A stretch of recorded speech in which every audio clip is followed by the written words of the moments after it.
وطبعا وحشتوني جدا جدا جدا من القصة اللي فاتت. أنا النهاردة جاية لكم بقصة جميلة جدا، واثقة متأكدة إن شاء الله إنها تعجبكم يا سادة يا كرام. ولا يحلى الكلام إلا بذكر النبي عليه أفضل الصلاة وأزكى السلام. وبسم الله وأهلا بيكم في قصتنا الجديدة. قبل ما نبدأ القصة قولي في الكومنتات بتتفرج منين والساعة كام عندك دلوقتي؟ وصلت منى كليتها مع صاحبتها المقربة خلود. بصت حواليها وكانت حرفيا تايهة، بس صاحبتها كانت عارفة الدنيا فيها ايه. أخدت نفس وبعدين سمعت خلود بتتكلم. عارفة مكان مدرجك ولا وصلك قبل ما اروح المكتبة؟ أنا يا بنتي معرفش، ما يصحش، أكيد عارفة. تكير يا بست ما تتأخريش. خلود ضحكت برقتها المعتادة وبعدين مشيت، ومنى زي الهطلة وقفت تدور حوالين نفسها. وقتها سمعت صوت من وراها: ده حتى الجري نص الجدعنة، اجري! بصت عليه وبعدين اتكلمت بحماس وهي بتسقف: خلودة! ضحكت وهي جريت بانفعالها، وبعدين بدأت تسأله عن حاله وهو كذلك. خالد ومنى أصدقاء من الحضانة ومقربين جدا، اللي بينهم صداقة فقط عمرها ما اتخطت ووصلت لمرحلة الحب، وعشان كده علاقتهم شفافة. مشيت جنبه وسايبة مسافة ما بينهم. وصلني يلا بقى واحكي لي وحشتك قد ايه. بجد الاجازة دي مملة قوي يا خالد من غيرك، وحاجة تقرف. انا بحب ايام الشقاوة دي، ومش عارفة لما نتخرج هعمل ايه من غيرك. تعالي نتجوز وصدقيني الامور هتبقى احلى ما بينا. قولي موافقة بس. انت عايز كل حاجة بينا تبوظ تحت بند الجواز يا خالد؟ لا كده حلوين. دخلوا وقعدوا سوا يسمعوا اول محاضرة، وطبعا كانوا بيدونوا في كراسة واحدة كل واحد جزء. خلصوا وطلعوا الكافيه يشربوا حاجة واليوم عدى. ودلوقتي قبل أن نكمل القصة سؤال سريع. أول كلمة تخطر على بالك لما تسمع كلمة الفراق؟ اكتبها في التعليقات. عندك 10 ثواني.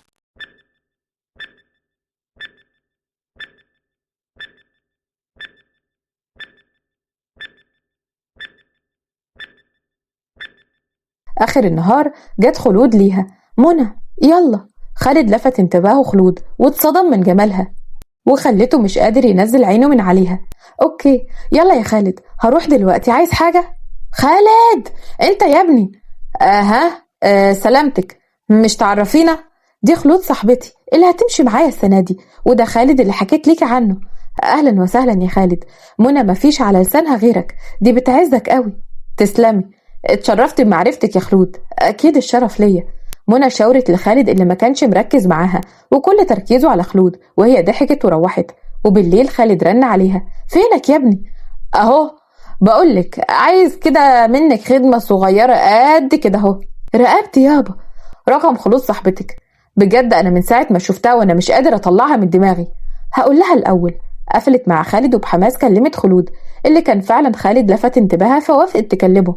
منى رنت على خالد اديت له رقم صاحبتها، وبعدين اتمددت على السرير بتفكر فيهم وهم صغيرين لما كانوا في ابتدائي. مالك يا خالد زعلان ليه؟ اتخانقت مع ماما وطلعت من غير اكل ومصروف، وبجد متعصب منها وجعان.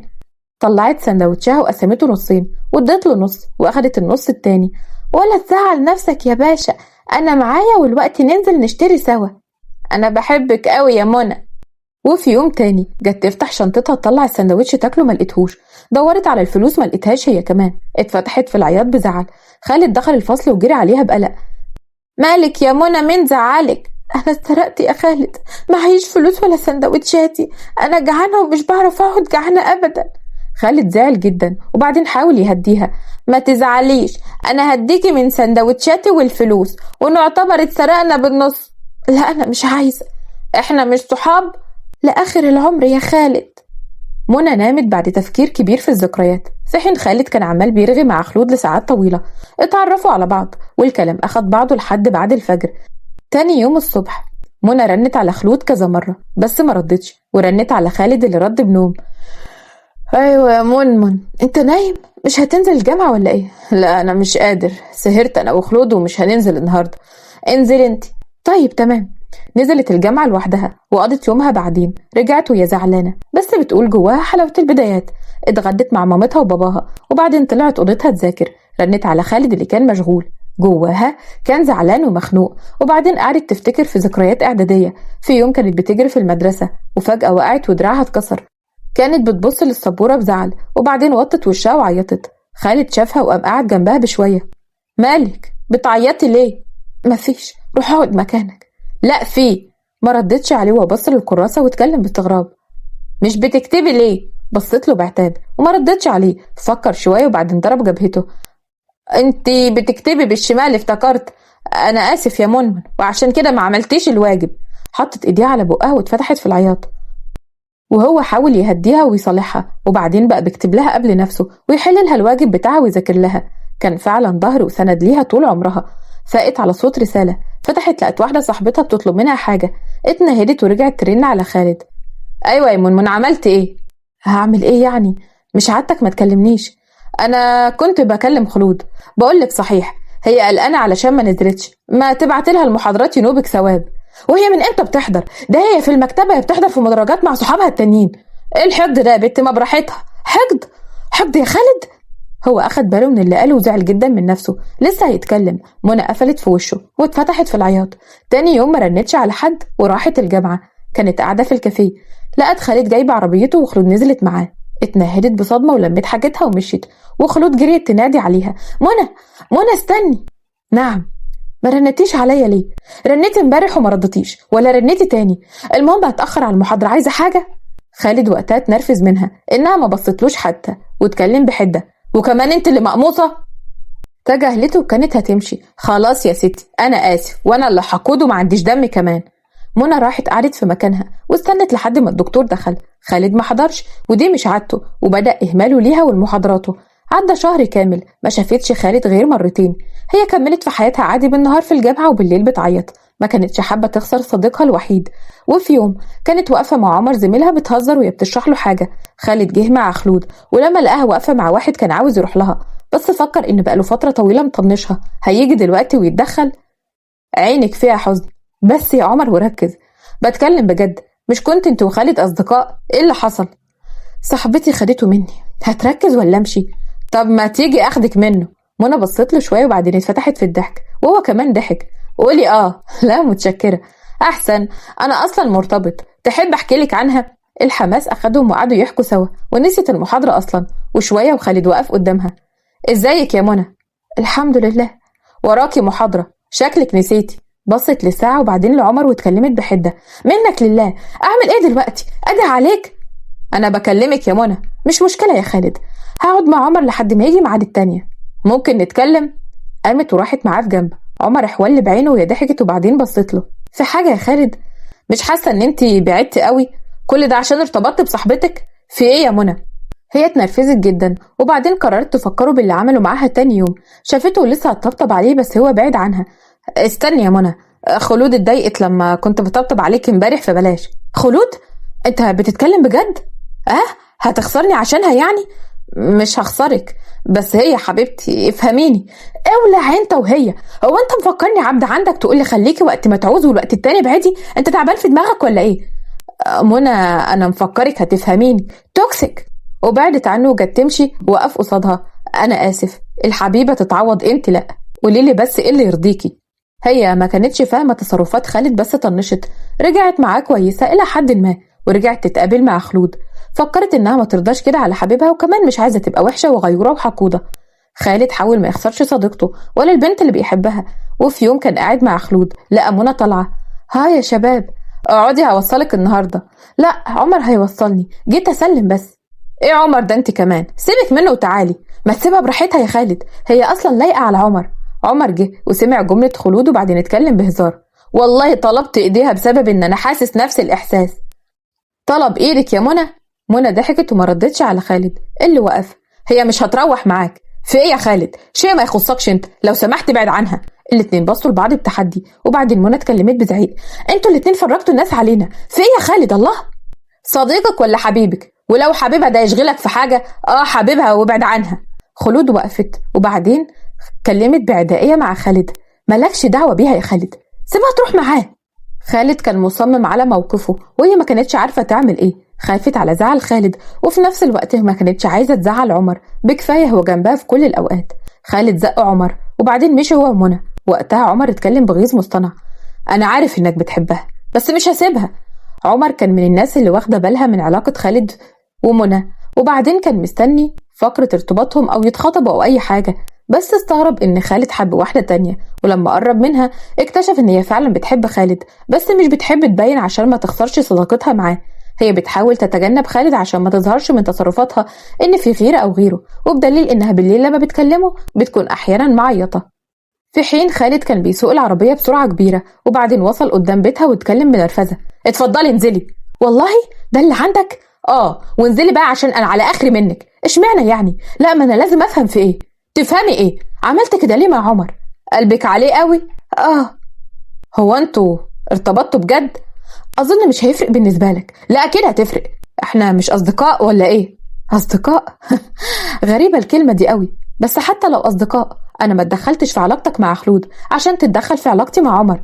لا اتدخل لما الموضوع يخص البارد ده، ومن الاخر كده يا انا يا هو انا لو قلت لك يا انا يا خلود هتختار مين؟ فضل يبص عليها شوية وبعدين سكت وهي اتكلمت بطريقة: لو اخترتني فانا بختارك، ولو اخترتها فانا بختار عمر. بتفضلي عمر عليا؟ هي زعلت قوي وكانت عايزة تعيط.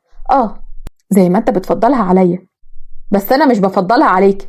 يبقى انا مش بفضله عليك. نزلت وما ادتلوش فرصة يقول كلام تاني، وبعدين رنت على عمر اللي كان قيد الانتظار. فضلت ترن وتتغلس عليه لحد ما رد وزعق بهزار: بكلمها يا منى، بكلمها. ما انا عارفة انت غلسة ليه بنت انت، اصلا كنت لسه ارن عليك. خير يا جلاب المصايب، انا قلتلك انها عايشة في الكويت صح؟ ايه رأيك نسافر لها سوا في الاجازة، ولو عجبتك الكويت نكمل كلية هناك. طب وخالد؟ هترجع تقول لخالد ده عيل اصلا مش سوي وملخبط كده، شكله بيشرب. هو انا ما قلتلكش؟ بيشرب بجد؟ بيشرب شاي وميه وعصير وبيبسي ودم بني ادمين. لا ده انا لازم اخاف بقى. خاف. خالد رن وهي بتكلم عمر بس ما رضتش ترد عليه، فضلت ترغي مع عمر لحد ما نامت على نفسها. مر اليوم والليل، وتاني يوم لسه نازله لقت خالد بيرن عليها: ايه فينك؟ ما بتردش من امبارح ليه؟ كنت برغي مع عمر لحد ما نمت، قمت اكلت وذاكرت ونمت. في حاجه ولا ايه؟ انا جاي اخدك، عمر تحت بيتي. روحي لخلود، اصلا مش حابه اركب معاها. انا جيت ليكي وسبتها. مش هزعل عمر، يلا سلام. قفلت في وشه ونزلت ركبت مع عمر. راحوا الكليه سوا، وخالد شافه ووشه جه في وشها بس ما كلمهاش. لسه هتكلمه بس عمر خلاهم يمشوا. هو ليه انا دايما خيار خالد اللي مش موجود؟ تقصدي ايه؟ انا بمزاجه يا عمر، انا تعبت منه. احنا عمرنا ما كنا كده لان احنا دايما قريبين. هي وقفت وعيطت وبعدين سندت على كتف عمر. خالد كان بيتابعها وجوه نار بيسيطر عليها، كان رايح يضرب عمر بس مشي من قدامه وكان ده اصح حل. عمر كان عايز يتكلم مع خالد لانه زعلان عليها قوي، فبدأ يدور عليه لحد ما لقاه. خالد انا عايز اكلمك. مفيش بيني وبينك كلام يا عمر، وشيل منى من دماغك. انت اللي شيل منى من دماغك يا خالد. انا اخر حاجه اقبلها دمعه تنزل من عينيها عشان حد، فاهم؟ اطلع من حياتها نهائي، شيء ما يخصكش. انت مريض يا خالد، حالتك دي ملهاش غير معنيين: اما انك بتكرهها وعاوز تعكر عليها صفو حياتها، او بتحبها بس خايف من الحب معاها. لا ده ولا ده. تمام، شيلها من دماغك نهائي بقى واحذفها باستيكه. خالد، منى حته مني. الجمله حرقت خالد قوي وخلته اندفع يضرب عمر. بدأوا الاتنين يضربوا في بعض لحد ما منى جت وحاولت تبعدهم ما قدرتش، فبدأت تعيط بصوت عالي والأمن جه. انت بتعيطي ليه؟ ما تعيطيش. انتوا بتتخانقوا ليه؟ رحموني. خالد بدأ يتكلم مع الأمن بجد أكتر، ومنى قعدت بتعب على الأرض. اتضايق لما قلت انك حتة مني وهو اللي بدأ. انت ليه بتعمل كده؟ عشان أنا محدش في الدنيا دي فهمني قدك، ولا حد سندني غيرك، ولا كان ليا صاحب زيك. انت الشيء الحلو في الحكاية. بصت لخالد اللي كان بيتابع بصمت وبعدين مشي، واتفتحت في العياط وبعدين اتكلمت بقهر: انا كدابة يا عمر، انا بحبه قوي فوق ما يتصور. هو مش بس صاحبي، هو كل حاجة ليا. انا كنت عارف، وما بقاش عمر ان ما جبته ليكي بيحفى. مرت الايام وخالد رجع يتجنبها من تاني. ما كانش عارف ان هيجي اليوم وهيحفى على وجودها. كانوا في امتحانات نص السنة وقاعدين خلود جنب خالد في صف، وقصاده منى وعلى بعد منها عمر. ما تيجي يا ابني هنا، ده كله عشان ما اخدش منك كلمة. عمر ضحك وهز راسه بمعنى ايوه. اتغاظت منه جدا وشتمته وهو ضحك وقعد. خلود كانت بتغش وعماله بتكتب على ايديها، ومسكت ورقه وحطتها جنبها. وخالد وقتها اتضايق: يا بنتي انت لو اتمسكتي مش اقل من محضر، ارحمي نفسك وسيبيها على الله. اسكت انت. اتغاظ منها جدا، خصوصا ان خالد ما بيحبش الغش ابدا، وعنده اقتناع ان اللي يقدر يغش في اي امتحان سهل جدا يغش في حياته ويغش كل اللي حواليه. بص على منى اللي عمالة بتتناغش في عمر ومش مبطلة، وحقيقي ما كانش طايقها ولا طايق اللي اسمه عمر ده أصلا. الامتحان بدأ ومنى كانت بتحل. خالد كان مندمج وفجأة حس بورقة عند رجله. بيبص لقى خلود متوترة ولسه بيحاول يستوعب. لقى المراقب قدامه بيشاور على الورقة. ايه ده؟ دي مش ورقته يا دكتور، دي ورقة خلود. ما تتكلميش لو سمحتي. اتوترت اكتر، وبعدين الدكتور بدأ يزعق بصوت عالي. يا امن يا امن. خالد اتكلم، ده مش ورقك، قول اي حاجة. ما تتدخليش في اللي مالكيش فيه. هي اتحرجت جامد لما خالد رد وقال كده، لكن خوفها عليه خلاها تتكلم. يا دكتور الورق ده بتاعي انا، مش بتاع خالد، لو سمحت خليه يكمل الامتحان. انا ما طلبتش منك تدافع عني يا منى، هو مش ورقها. لا ورقي والله ما بتاعه يا دكتور، خاف على نفسك، قلت لك مالكيش دعوه. المعيد سحب الورقه بتاعتها هي كمان واتكلم بحده. على مكتب العميد انتوا الاتنين، يلا. خالد كان ماشي جنبها وهي بدات تنفعل خوفا عليه. سكت ليه يا خالد؟ خايف عليها او كده يعني؟ بحبها. يشغلك في حاجه؟ خليكي في حالك وفي المصيبه اللي لزقتي نفسك فيها دي. ما ردتش عليه ودخلت العميد للي بدا يزعق فيهم. انتوا مش حاسين على دمكم؟ ازاي تبقوا في السن ده وغشاشين؟ وانت يا خالد يا اللي بتطلع الاول، مش مكسوف من نفسك؟ يا دكتور خالد والله ملوش ذنب، ده كله ورقه خلود وهي اللي رمته عليه. مين خلود دي كمان؟ هي كدابه يا دكتور وبتحقد على زميلتها عشان كده قالت كده. اطلعي من دماغي وما تلزقيش نفسك ليا لو سمحت يا دكتور، خليها تطلع، هي بتعمل كده لفت نظر. لفت نظر ايه يا خالد اللي يخليها تتفصل علشانك؟ جمله خلت خالد يقف عندها وما يتكلمش، والعميد كمل كلامه. انا هعديها المره دي عشان مستقبلك يا خالد، بس دراستك وبعدين اللي حواليك، خلي الموضوع ما يوصلش لباباك وفوق لنفسك. حاضر. خرج هو ومنى وبدأ يزعق فيها جامد لدرجة انه لفت انتباه الناس حواليهم. انت مالك ومال يا منى؟ شغلة دماغك بيا وبخلود ليه؟ وبعدين ما تعمل اللي هي عايزاه.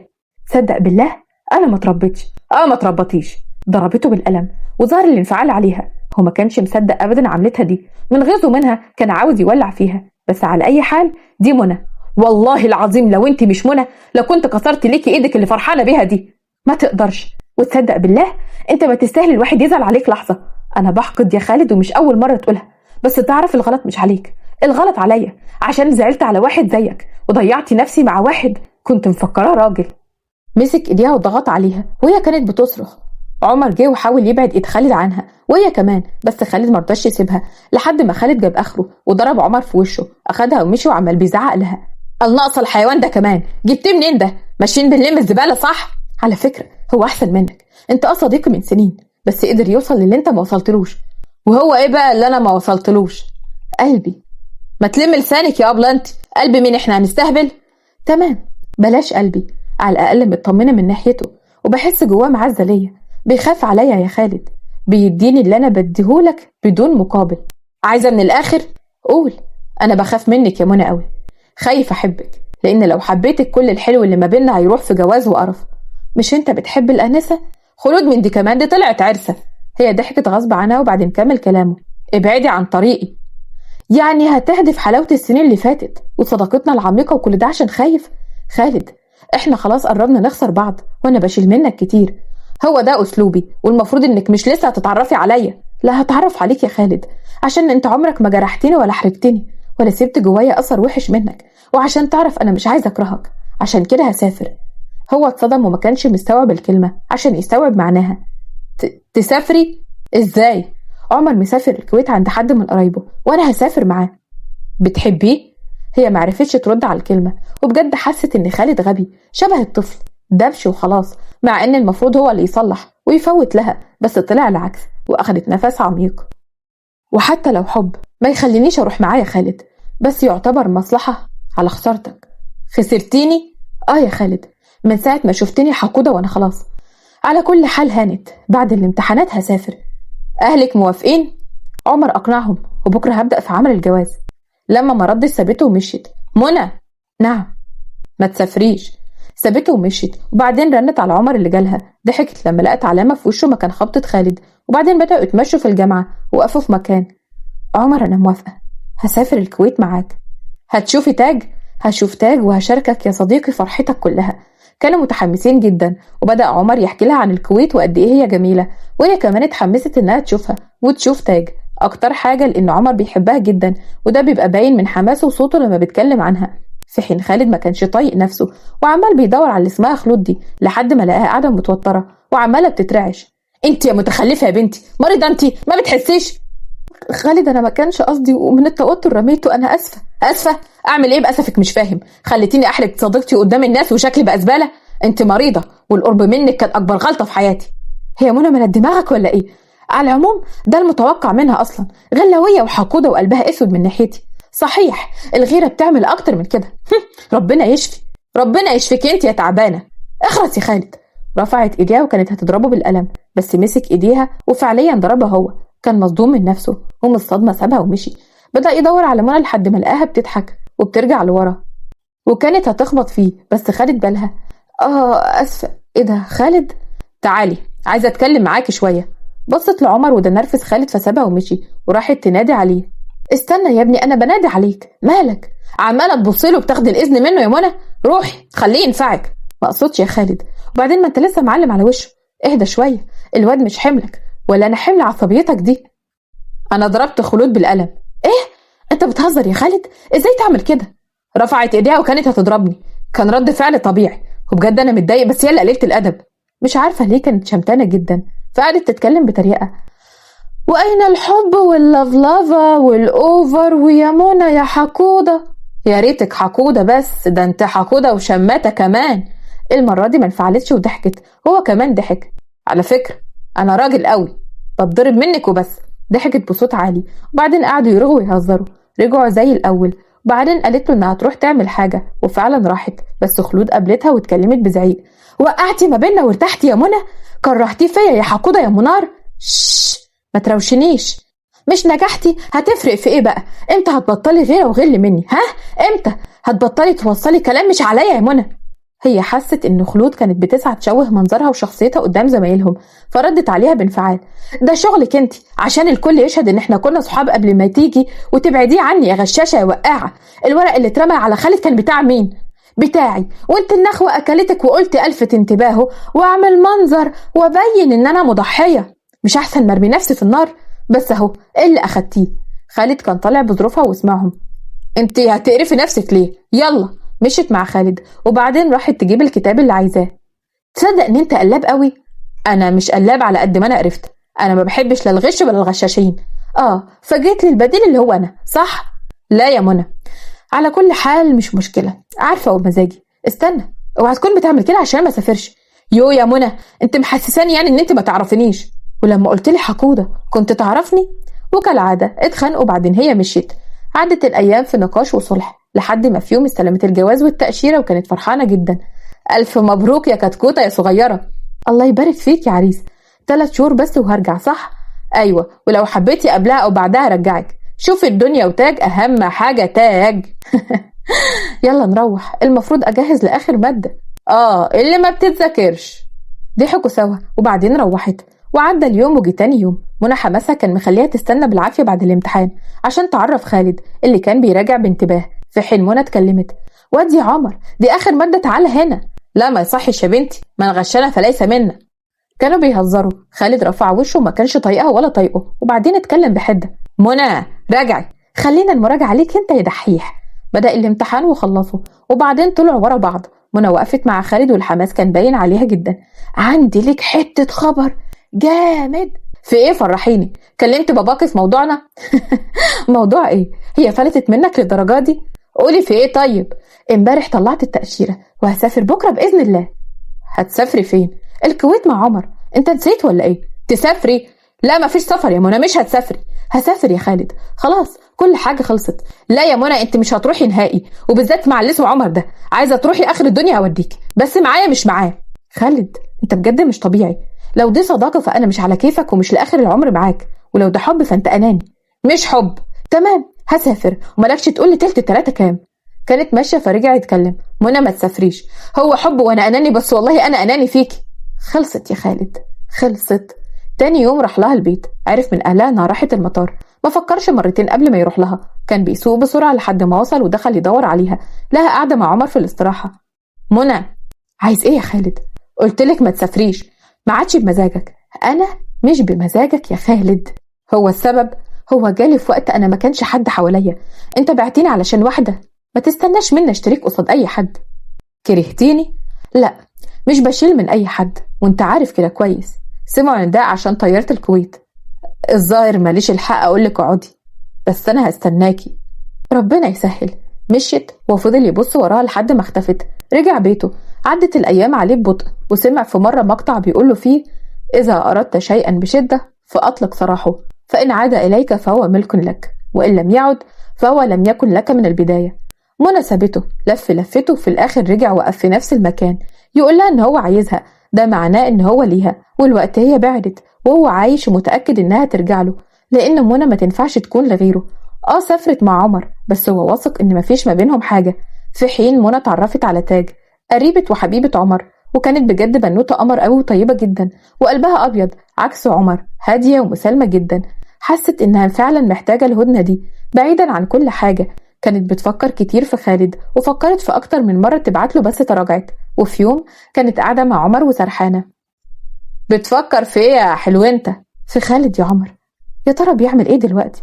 زمانه ارتبط ومشى نفسه مع واحدة لحد ما ترجعي. هو قال كده بهزار، بس فعلا قلبها انقبض وما اتكلمتش. بطل برودك ده، انت عارف انها مش قادرة. بعقدها فيه، خليها تكبر دماغها منه بقى. عمر، سكت خلاص. في ايه؟ ما كانتش كلمة اتقالت يعني. عدت 3 شهور، والحقيقة الحلو فيهم كان احلى من الوحش بكتير. لحد ما في يوم خالد كان قاعد في شغله اللي نزله كتدريب على ما الدراسة تبدأ. بص في التليفون وبعدين فكر شوية قبل ما يقرر يبعت لها. فتح الانستا وبعدين المسجات، وكتب المسج 5 مرات وحذفها لحد ما قرر خلاص يبعتها. وحشتيني. هي رمت التليفون من الصدمة، وبعدين أخدته وكانت هترد، بس عيطت من التوتر. 5 دقايق عاملة سين وما ردتش لحد ما بعتت. وانت كمان عاملة ايه؟ الحمد لله. عامل ايه انت واخبارك؟ الحمد لله ماشي الحال. ما سألتيش. وانت؟ احنا الاتنين بايعين، بس انا لسه مستنيكي على امل ترجعي، وقلبك مفهوش غيري. اتوترت اكتر وقررت تغير الموضوع. قولي عملت ايه في الاجازة؟ بشتغل اهو كتدريب على المدرسة تبدأ. عايزة اسمع صوتك. مش الوقت، مش فاضية. هي اتوترت ومن كتر توترها ما كانتش عارفة تكلمه. حست ان هو اتضايق، وفعلا اتضايق وما ردش عليها. وقفت وجريت لعمر واتكلمت بابتسامة.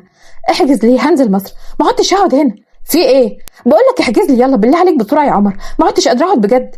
تاج جت وسمعت كلامها. اكيد خالد كلمك صح؟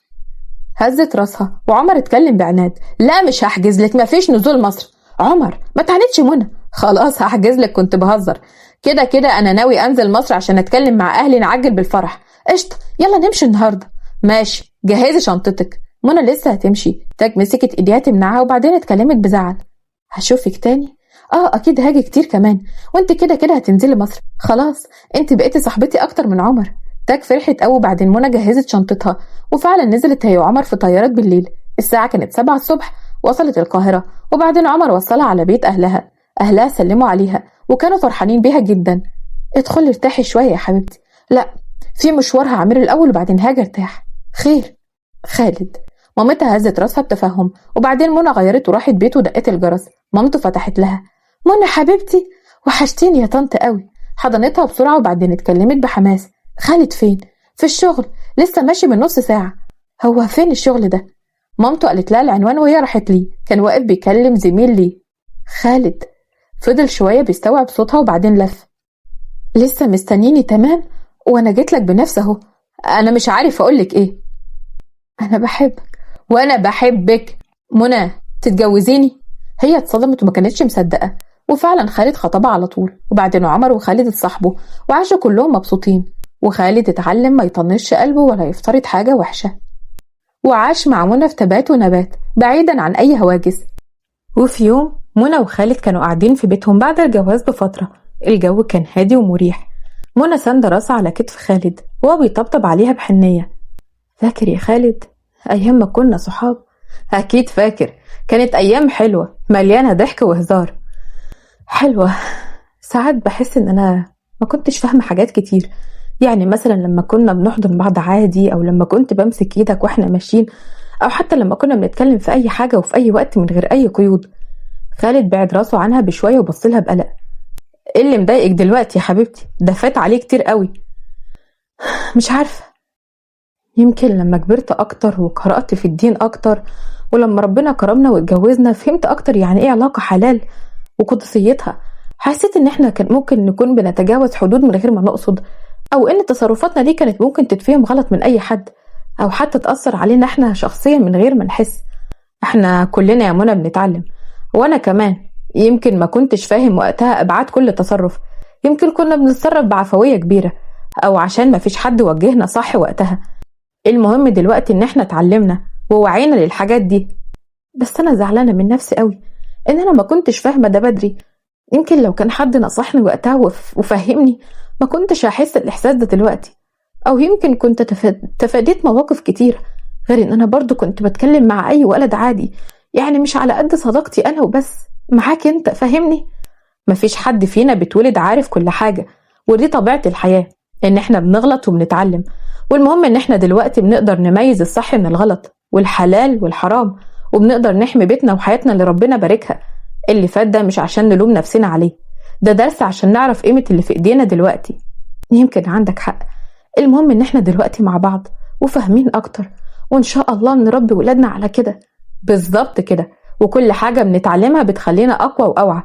المهم دلوقتي إن إحنا فاهمين قيمة الجواز والحلال، وإن ربنا جمعنا، واللي فات ده خلاص هو مجرد جزء من رحلتنا اللي اتعلمنا منها. وبكده نكون وصلنا لنهاية قصتنا النهاردة. رحلة جديدة خلصت، ويمكن تكون الأحداث اللي فيها مرت علينا بسرعة، بس الأكيد إن كل قصة بنعيشها بتسيب جوانا بصمة خاصة، وبتعلمنا حاجة جديدة عن الحياة وعن نفسنا. أتمنى بجد تكون القصة دي عجبتكم واستمتعتوا بكل تفاصيلها معايا من أول لحظة لحد آخر كلمة. دعمكم ده هو اللي بيخليني أكمل وأقدم لكم كل يوم حكايات جديدة ومميزة. علشان كده لو استمتعتوا بالقصة دي وحسيتوا إنها لمستكم بأي شكل، ياريت تدعموا الفيديو ده بلايك كبير عشان يوصل لأكبر عدد من الناس اللي بتحب القصص الجذابة. وكمان أنا متحمسة أقرأ كل تعليقاتكم في الكومنتات. شاركوني إيه أكتر مشهد عجبكم في القصة، وإيه اللي حسيتوا بيه بعد ما سمعتوها. رأيكم وتفاعلكم ده هو وقودي اللي بيخليني أقدم الأفضل دايما. شكرا من كل قلبي لكل واحد كمل القصة معايا للنهاية، وأوعدكم قريب جدا هنرجع بقصة جديدة ومغامرة مختلفة تماما هتخليكم متشوقين من أول كلمة. لحد ما نيجي المرة اللي جاية طبعا هتوحشوني. سلام.